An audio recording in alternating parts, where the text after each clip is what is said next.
வணக்கம். ஜவை இஜட் from Javadhupatti Pudur. Power writer அப்படிங்கிற அந்த யூடியூப் சேனல் மூலமாக உங்களை மீண்டும் சந்திக்க ரொம்ப மற்ற மகிழ்ச்சி. அத்தோட எங்கள் சேனலை சப்ஸ்கிரைப் பண்ணுங்கள், பெல் பட்டன் அழுத்த மறந்துடாதீங்க. அத்தோட எல்லாத்துக்கும் ஷேர் பண்ணுங்கள். அதாவது 2026 சட்டமன்ற தேர்தல் நடந்து முடிந்து இன்னைக்கு தாவேகா விஜய் அதிக பெரும்பான்மை அப்படின்லாம் கிடையாது. திமுக கூட்டணியினுடைய கட்சிகளை சேர்த்து கொண்டு இன்னைக்கு ஆட்சி அமைத்து கொண்டு இன்னைக்கு ஒரு 38 நாள் ரன்னில் போயிட்டு இருக்கு. அதுக்குள்ள பலவிதமான அரசியல் மாற்றங்கள், இந்த 38 நாளில் பலவிதமான அரசியல் மாற்றங்கள். 2026 தேர்தல் தேதி அறிவிச்ச உடனே பார்த்தோம்னா திமுகவை நோக்கி நிறைய பேர் வந்தாங்க, ஏகப்பட்ட பேர். சில பேர் தாவேகாவை நோக்கி போனாங்க. ஆனால் திமுகவை நோக்கி வந்தவர்கள் தான் அதிகம். தாவேகாவை பொறுத்தவரை கூப்பிட்டாங்க, வந்துடுங்க நம்ம எல்லாம் ஒன்றா ஆட்சி செய்யலாம் அப்படின்னு. யாருமே நம்பிக்கை இல்லை, குறிப்பாக அதிமுக பாஜக உள்பட யாருக்குமே நம்பிக்கை இல்லை. பாஜக சேர்த்துவதாக இல்லை அப்படின்னு ஏன்னு கேட்டால் அவங்களுடைய கொள்கையில் பிறப்புக்கும் எல்லா உயிருக்கும், மற்றபடி இந்த மாதிரி ஒரு கான்செப்ட். அதிமுக ஊழல் கட்சின்னு சொன்னார், ஏதோ ஒன்று வந்தால் போதும் அப்படின்னு பார்த்தாரு. இப்போ கடைசி நேரத்தில் பாஜக கூட விஜய் எதிர்பார்த்தார், யாருமே வரல, நம்பிக்கை இல்லை. ஆனால் இன்னைக்கு 2026 சட்டமன்ற தேர்தலில் வெற்றி அடைந்து ஒரு முதலமைச்சராக உட்கார்ந்து இருக்கக்கூடிய ஒரு சூழல். அதுவும் என்ன, ஒட்டு போட்ட துணியோடு ஒருவன் உட்கார்ந்து இருந்தால் எப்படி இருக்கும்? ஒரே துணியில் உட்கார்ந்து இருக்கிறதுக்கும் பலவிதமான ஒட்டு போட்டு உட்கார்ந்து எப்படி, அது மாதிரி 15 கோடி 100 கோடின்னு சொல்லி போட்டு காசை இறைத்து, காசு பிளஸ் மாசு ரெண்டையும் கலந்து அடித்து அப்ளை பண்ணி இன்னைக்கு உட்காந்துருக்கார் சிஎம். யாரு? விஜய். அவரை நோக்கி யாருமே வரல. தேதி அறிவிச்சோன்ன 2026 சட்டமன்றத்தில் அறிவிச்சோன்னு யாருமே வரல. திமுக நிறைய பேர் போனாங்க. ஆனால் நேரு உள்டா, தாவேகா ஜெயிச்சது, திமுக தோல்வி அடைந்தது. இவ்வளவுதான். இன்னைக்கு எதிர்கட்சி வரிசையில் திமுக உட்கார்ந்துருக்கு. ஆனால் இந்த ஒரு தாவேகா விஜய் ஆட்சியில் உட்கார்ந்ததுக்கு பின்னால மிகப்பெரிய ஒரு மாற்றம். என்னடா அது, 108 சீட்டு தான், 118 தேவை. ஆனால் ஆட்சியில் உட்காந்துட்டார விஜய், முதலமைச்சராக உட்காந்துட்டாரு. நம்ம நினைச்சது வேற. இவர் ராஜினாமா பண்ணி எனக்கு தொங்கு சட்டமன்றம் தேவையில்லை, அதிக பெரும்பான்மையோட பார்த்து கொள்ளலாம்னு சொல்லிட்டு ராஜினாமா பண்ணிட்டு போவான்னு சொல்லிட்டு, இல்லை நாங்கள் அப்படி இருந்துடும், வேறு யாராவது பாருங்க. திமுக அதிமுக அப்படிங்கிற கூட்டணிலாம் வந்தது. அப்புறம் திமுக மட்டும் இந்த மாதிரி ஏதோ ஒன்று பண்ணிக்கலாம் அப்படின்னு பண்ணிடுவாங்க அப்படின்னு விட்டுருவாருன்னு நினைச்சாங்க. ஆனால் 108 வச்சு இது நமக்கு மக்கள் கொடுத்த வாய்ப்பு அப்படிங்கிற ரேஞ்சில் 108 வச்சு மேற்கொண்டு ஒரு 10 எம்எல்ஏ சிபிஐ சிபிஎம் விசிக்கு, அதுக்கு முன்னால் காங்கிரஸ் எல்லாத்தையும் வாரி அணைத்து, எல்லாம் காசு தான். அவர்கிட்ட மாசுங்க, கையில் காசு ரெண்டுமே இருக்கக்கூடிய ஒரு விஜய். மற்றதெல்லாம் காசு இருக்கும், மாசுலாம் கிடையாது. அதன் அடிப்படையில் காசு ப்ளஸ் மாசோடு இன்னைக்கு உட்கார்ந்துருக்கிறார். Right, okay. உட்கார்ந்த உடனே அதில் மிகப்பெரிய ஒரு மாற்றம். ஏகப்பட்ட பேர் அதிமுக இன்னைக்கு கூடாரமே காலி ஆயிடுச்சு. A to Z complete. முன்னாள் அதிமுக அமைச்சர்களில் பெரும்பாலும் இன்னைக்கு தாவேகாவை நோக்கி போயிட்டு இருக்கிறாங்க. மற்றபடி வரக்கூடிய உள்ளாட்சி தேர்தல், மற்றபடி அடுத்தடுத்த தேர்தலில் நாம் தாவேகாவை வைத்து வெற்றி அடைந்து விடலாம் அப்படிங்கிற ஒரு நம்பிக்கையின் வெளிப்பாடு. இந்த தைரியம் முதல்ல வரல. 2026 தேதி சட்டமன்ற தேர்தல் அறிவிச்ச உடனே யாருக்குமே வரல. ஆனால் செங்கோட்டையனுக்கு வந்தது. ஜேசிடி பிரபாகர் இன்னைக்கு சபாநாயகர் இருக்கிறார் பார்த்தீங்களா, அவருக்கு வந்தது. மற்றபடி மனோஜ் பாண்டியன் வைத்தியம் யாருக்கு எல்லாம் அவங்க திமுகவுக்கு போயிட்டாங்க. ஓபிஎஸ்க்கு கூட வரல. ஓபிஎஸ் கூட இவர் எதிர்பார்த்தார், விஜய் வந்துடுங்க உங்களுக்கு தகுந்த மாதிரி 50 சீட் 60 சீட் ஏதாவது கொடுத்துடலாம் அப்படின்னு சொன்னாங்க. வரவே இல்லை.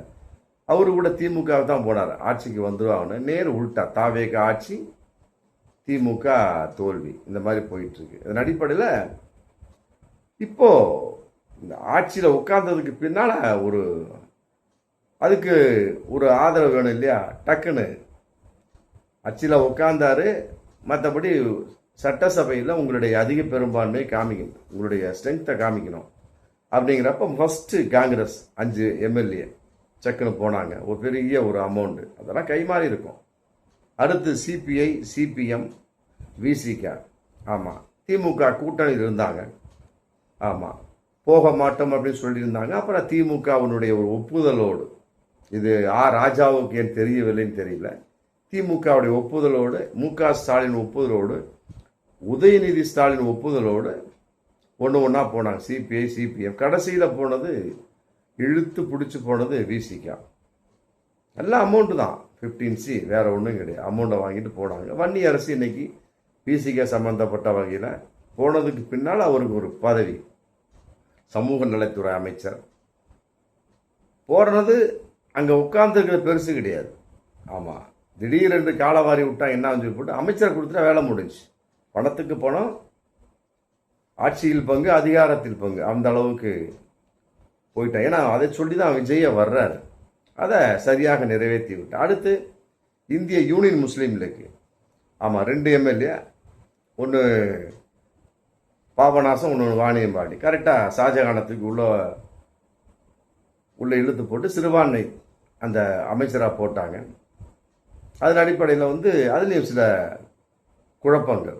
ஆமாம், திமுக கூட்டணிக்கு நன்றி கட்டத்தனமாக நடந்து கொண்டார் சொல்லப்பட்டு சிபிஐ, சிபிஎம்ஐ பற்றி திமுக எந்த விமர்சனம் பண்ணல. விசிகாவையும் இந்திய முஸ்லீம் லீக்கையும் விமர்சனம் பண்ணாங்க. அதுக்கு விடுதலை சிறுத்தைகள் ஐயா தொல் திருமாவளவன் எல்லாம் கரெக்டாக பதிலடி கொடுத்தார். நாங்கள் இன்றைக்கி திமுக கூட்டணியில் இருந்துகிட்டு இருக்கிறோம், அதில் மாற்று கருத்து இல்லை. இந்திய முஸ்லீம் லீக் அவங்களும் சொல்லிட்டாங்க. ஆமாம், ஆனால் அதையும் மீறி திமுகவில் இருக்கக்கூடிய முன்னாள் அமைச்சர் பெருமக்கள், மற்றபடி நிர்வாகிகள் எல்லாம் சேர்ந்து ஒரு அரைச்சி அதை ஒரு மிகப்பெரிய ஒரு விஷயத்தை பண்ணாங்க. அதன் அடிப்படையில் விசிகாவே மனசு மாறி போயிருந்திருக்கலாம், ஆனால் போகவில்லை. இந்திய யூனியன் முஸ்லீமுக்கும் போகவில்லை. ஆனால் இன்னைக்கு வரக்கூடிய இந்த சம்பந்தப்பட்ட வகையில் டக்குன்னு என்ன பண்ணிட்டாங்க, போன வாரம் இந்திய கம்யூனிஸ்ட் விலகிட்டாங்க, கூட்டணி விட்டு நாங்கள் விலகின்றோம்ட்டாங்க, முடிஞ்சு போச்சு. காங்கிரஸ் விலகியாச்சு, இந்திய கம்யூனிஸ்ட் விலகியாச்சு. ஆமாம், மார்க்சிஸ்ட் கம்யூனிஸ்ட் இருக்கிறாங்க. மற்றபடி விசிக இன்னும் விலகவில்லை, விலகாது அப்படிங்கிற ஒரு கான்செப்ட். மற்றபடி இந்திய யூனியன் முஸ்லீம் அவங்க விலகலை. ஆனால் அவருடைய வார்த்தை வேறு விதமாக போயிட்டுருக்கு. ஒரு 2 நாளைக்கு முன்னால் ஷாஜகான் ஒரு குறிப்பிட்ட விருதுநகரில் பேசக்கூடிய சமயத்தில் 50 வருடம் ஆனாலும் சரி திமுக ஆட்சிக்கு வராது அப்படின்னு சொல்லிட்டார். அது இன்னைக்கு மிகப்பெரிய ஒரு விஷயமா திமுகவை நோக்கி எதிர்த்தாக்குதலாக போயிட்டு இருக்கு. அதன் அடிப்படையில் இந்திய யூனியன் முஸ்லீம் கட்டாயமாக விலகி தாவேக்காவோடு கூட்டணி வைக்கலாம் அப்படிங்கிற ஒரு கான்செப்ட். இப்போ நேற்றுலேருந்து மதிமுக ஸ்டார்ட் பண்ணிட்டாங்க. வைகோ விஜய்கிட்ட போனார், இதை போர்வையை போத்துனாரு, மற்ற சோன்ஸ் அவர் வேறு ஏதோ போனது மாதிரி காட்டிக்கிட்டாரு. மற்ற இன்னைக்கு வேறு விதமாக போயிட்டுருக்கு. அவருடைய பையன் துரை வைக்கவும் திமுகவும் நேரு மாற்றமான சில கருத்துக்களை சொல்லிட்டு வந்துட்டு இருக்கு. அதனால மதிமுகவும் திமுக கூட்டணி விட்டு விலகலாம். காங்கிரஸ் விலகியாச்சு, சிபிஐ விலகியாச்சு, மதிமுக விலகலாம். அடுத்து இந்திய யூனியன் முஸ்லீமுக்கு ஒன்றும் விலகலை, அதுக்கு தகுந்த மாறுபட்ட கருத்துக்களை பேசிட்டு வந்துட்டு இருக்காங்க. அடுத்தது அங்கே இருக்கக்கூடியது தேமுதிக. அந்தம்மா ஆரம்பத்தில் ஒரு ஆதரவையும் சொல்லலை, எங்களுக்கு வேணாம் அப்படின்ட்டாங்க. மற்றபடி மந்திரி பதவி வேணாம், எங்களுக்கு தேவை திமுக. ஏன்னா அவங்க ராஜ்யசபா சீட்டு கொடுத்து அவங்க தக்க வைத்து கொண்டார்கள். அப்படிங்கிறப்ப அந்த நன்றி உணர்வோடு இன்றைக்கி பிரேமலதா அம்மையா இருக்கின்றார். அரசியலை பொறுத்தவரைக்கும் நன்றிலாம் கிடையாது, சும்மா ஒரு வார்த்தைக்கு சொல்கிறேன், அவ்வளோதான். பிரேமலதா அம்மையாரை பொறுத்த வரைக்கும் இந்த கான்செப்ட். இப்படி இருக்கக்கூடிய சமயத்தில் விசிக வரும் காலங்களில் விலகலாம் அப்படிங்கிற தகவல் வைக்கக்கூடிய சமயத்தில், ஒரு பார்வைக்கு பார்க்கக்கூடிய சமயத்தில், அப்போ திமுக கூட்டணியில் யார் இருக்கிறா? யாருமே இல்லை, தேமுதிகவை தவிர. மூத்தபடி திமுக அதனுடைய ஸ்ட்ரென்த்து, மற்றபடி கூட்டணிங்கிற கான்செப்டில் தேமுதிக. நாளைக்கே விலகலாம் விடுதலை சிறுத்தைகள் கட்சி, இந்திய முஸ்லீம் அப்படிங்கிறப்ப சுத்தமாக கூட்டணியே இல்லை. அந்த பக்கம் அதிமுகவில் நிர்வாகிகள் விலகிட்டு இருக்கிறாங்க, நல்லா புரிஞ்சுக்கணும். இந்த பக்கம் திமுக கூட்டணியே விலகிட்டு இருக்கு. அப்படி வரக்கூடிய காலத்தில் வரும் காலங்களில் உள்ளாட்சி தேர்தல் மற்ற அடுத்தடுத்த தேர்தல்களில் திமுக எந்த அளவுக்கு கூட்டணி இல்லாமல் தேர்தலை சந்திக்கக்கூடிய வாய்ப்பு தான் இன்னைக்கு கண்ணுக்கு தெரியுது. அதே நேரத்தில் அதிமுக பொறுத்து எல்லாமே தாவேக்கா போயிட்டாங்க, ஏகப்பட்ட பேர். அதிமுக கூடாரம் காலி. இன்னும் வரக்கூடிய காலங்கள் எடப்பாடி மட்டும்தான் இருப்பார், அந்த அளவுக்கு நிலைமை. திமுக கூட்டணியை பொறுத்தவரைக்கும் நிறைய பேர் தாவேக்காவை நோக்கி போயிட்டு இருக்கிறாங்க, கூட்டணியே போயிட்டு இருக்கிறாங்க. அப்படிங்கிறப்ப தாவேக்காவை பொறுத்த வரைக்கும் மிகப்பெரிய ஒரு கூட்டணி பலத்தோடு வரும் உள்ளாட்சி தேர்தல் மற்ற சோகன்ஸ் அடுத்தடுத்து வரக்கூடிய நாடாளுமன்ற தேர்தல் எதிர்கொள்ளக்கூடிய ஒரு சூழல் வரக்கூடிய சமயத்தில் மிக பிரம்மாண்டமான ஒரு கூட்டணி கட்சியாக அமைய நிறைய வாய்ப்பு இருக்குது தாவேகா தலைமையில். ஆமாம், அடுத்தது திமுக. விஜய் சொன்ன மாதிரி திமுகவா தாவேக்காவா? சில பேர் வார்த்தையை சொல்லுவாங்க, ஆனால் பழித்துவிடும். பழிக்காதுன்னு தான் நினைச்சாங்க திமுக. அடப்போட அது என்னடா ஒரு கட்சின்னு ஒரு அசால்ட்டா விட்டுட்டாங்க. கரூரை 40 பேர் இறந்ததுக்கு விஜய் அரெஸ்ட் பண்ணியிருந்தா கட்டாயமா தாவேக்கா வந்திருக்காது. இன்னும் ஏகப்பட்ட விஷயங்கள் அதில் விஜய்க்கு கட்டாயமா போலீஸ் சம்பந்தப்பட்ட வகையில் டார்ச்சர்ஸ் மற்ற சோன்ஸ் எல்லாம் கொடுத்ததை கட்டாயமாக விஜய் வந்திருக்க மாட்டார். இன்னொரு சாரர் அதை செஞ்சீங்க இன்னும் அதிகமாக வந்திருப்பார் அப்படின்னு ஒரு கான்செப்ட். இதெல்லாம் பலவிதமாக. ஆனால் ஒன்று, எந்த ஒரு கருத்தின் ஆழம் அறிக்கை மற்ற சோன்ஸோ என்ன ஒரு நல்லது செய்யல, ஒரு கெட்டது செய்யல, மற்றபடி மக்களை ஒழுங்காக சந்திக்கல, ஒரு தேர்தல் அறிக்கையில் ஒரு தெளிவில்லை, ஒன்றுமே இல்லாமல் இன்னைக்கு ஆண்டு கொண்டிருக்க ஒரு கட்சி தாவேக்கா. அதை நோக்கி எல்லாருமே திமுக கூட்டணியாக போயிட்டு இருக்கிறாங்க. அதிமுக நிர்வாகிகள் முன்னாள் அமைச்சர் போயிட்டே இருக்காங்க. அப்போ திமுக இது தாவேக்கா நிரம்பிக்கிட்டு இருக்கு. இதன் அடிப்படையில் வரக்கூடிய உள்ளாட்சி தேர்தல் ரெடியாக இருக்கிறாங்க. ஆனால் தாவேக்காவை பொறுத்தவரை மக்கள் வேறு விதமான ஒரு எண்ணத்தில் இன்னைக்கு போயிட்டு இருக்கு. அதை நம்ம பார்க்கணும். அதிமுகவிலிருந்து தாவேகா நோக்கி நிர்வாக சோன்ஸும் போயிட்டு இருக்கிறாங்க. திமுகவிலிருந்து கூட்டணி எல்லாம் விலகி போயிட்டு இருக்கு. திமுக இப்போதைக்கு எல்லாம் விலகினா திமுக பிளஸ் தேமுதிக. ஆமாம், அது மட்டும்தான். வருங்காலம் தேமுதிக விலகினாங்கன்னா திமுக மட்டும்தான் நிற்கும். அப்போ தாவேகா ஃபுல்லாகிற சமயத்தில் தாவேகாவின் நிலைமைங்கிற ஒரு விஷயத்தை அலசி ஆராயக்கூடிய சொல்லி மக்கள் மனம் மாறி கொண்டிருக்கிறார். நல்லா புரிஞ்சுக்கணும். எதிர்பார்த்த விஜய் இல்லை, எதிர்பார்த்த தாவேகா இன்னைக்கு ஆட்சி செய்யவில்லை. ஆமாம், 2500 எனக்கு அவகாசம் கொடுங்க அப்படிங்கிற மாமன் சீருனாரு. ஆமாம், நாத்தனா சீர் என்னமோ சொன்னார், ஒன்னையும் காணா. ஒழுங்கு ஆட்சி செய்ய தெரியல. எங்கு பார்த்தாலும் மின்வெட்டு. ஆமாம், எங்கு பார்த்த பாலியல் வன்கொடுமை, கொள்ளை, சட்ட ஒழுங்கே இல்லைங்க, முடிஞ்சு போச்சு. அப்படிங்கிறப்ப விஜய் மேல் மக்களுக்கு உள்ள அந்த நம்பிக்கை போச்சு. ஆமாம், எதிர்பார்த்து நிறைய பேர் சொல்லிட்டாங்க, உங்களை நம்பித்தான் ஓட்டு போட்டோம், என்ன இப்படி இருக்குது, என் புள்ள அநியாயமாக கற்பழித்து கொலை செய்யப்பட்டா, உங்களை நம்பி விஜய் நம்பி ஓட்டு போட்டோம்.